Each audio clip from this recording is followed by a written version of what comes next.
আমার নাম মোসাম্মদ জান্নাতুল প্রজেক্টরের নাম উন্নত গ্রামীণ জীবনযাত্রা। যদি আক্রান্ত হয়ে পড়ে রোগে আক্রান্ত পদার্থ এবং পানি একত্রিত করবে। এখন আপনারা দেখতে পাচ্ছেন আটোয়ারি উপজেলায় 23 জানুয়ারি 2025 আয়োজিত খুদে বিজ্ঞান মেলা। এখানে আছেন রাধানগর বালিকা উচ্চ বিদ্যালয়ের শিক্ষার্থীরা। এদের প্রজেক্টের নাম হলো উন্নত গ্রামীণ জীবনযাত্রা।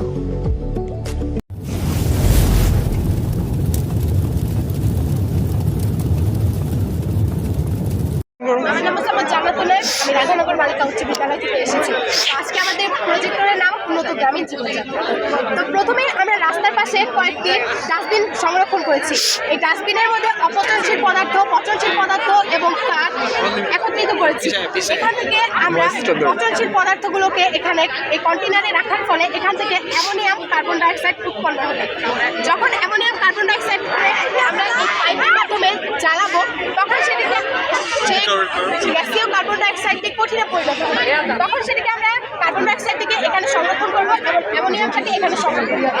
এখানে যে পচনশীল পদার্থগুলো রয়ে যাবে সেগুলোকে আমরা এই কন্টেনারে দেবো এবং এই কন্টেনারে নেওয়ার ফলে এই পাশাপাশি দুই কন্টেনারের সাথে বিক্রিয়া করবো। বিক্রিয়া করার ফলে এখান থেকে আমাদের বিটুমিন উৎপন্ন হবে, যে বিটুমিনটি আমরা রাস্তা তৈরির কাজে ব্যবহার করে থাকি। এখানে আমাদের আইসোলেন্ট কেন্দ্র রয়েছে। এই আইসোলেন্ট কেন্দ্রের কাজ হলো এই যে আমাদের পরিবেশটা দূষণ হবে, অর্থাৎ এই যে বায়ুগুলো পরিবেশকে দূষণ করবে, সেখান থেকে আইসোলেন্ট কেন্দ্রে কোনো ব্যক্তি যদি আক্রান্ত হয়ে পড়ে, রোগে আক্রান্ত হয়, তাহলে সেখানে আমরা ওনাকে বিনামূল্যে সেবা দান করতে পারবো আইসোলেন্ট কেন্দ্রে। এখানে যা আছে পোলট্রি ক্লাব, তো এখানে মুরগ এবং মুরগির যে পদার্থগুলো রয়েছে সেগুলোকে আমরা ওই মিক্সিং গ্রাউন্ডে মিক্সিং চেম্বারের মধ্যে নেব এবং সেখান থেকে কাঁচ, অপচনশীল পদার্থ যেগুলো জিনিস রয়ে যাবে সেগুলোকে আমরা আলাদা করব এবং আলাদা করার ফলে আমরা এটিকে ডাইজেশন চেম্বারে নেব। ডাইজেশন চেম্বারে নেওয়ার ফলে সেখানে আমরা ডাইজেশন চেম্বারে নেওয়ার ফলে সেখানে আমরা বর্জ্য পদার্থ এবং পানি একত্রিত করব। সেখান থেকে যে বায়োগ্যাস তৈরি হবে সেটিকে আমরা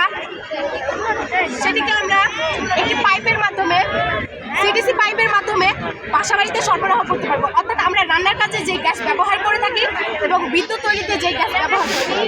তাছাড়া উপাসে আমাদের একটি স্কিম দেওয়া আছে, যেটি হলো আমাদের একটি গ্রামের উন্নত জীবনযাপনের জন্য সবথেকে গুরুত্বপূর্ণ যে বিষয় সেটি হলো, অর্থাৎ এটাই ধন্যবাদ সবাই।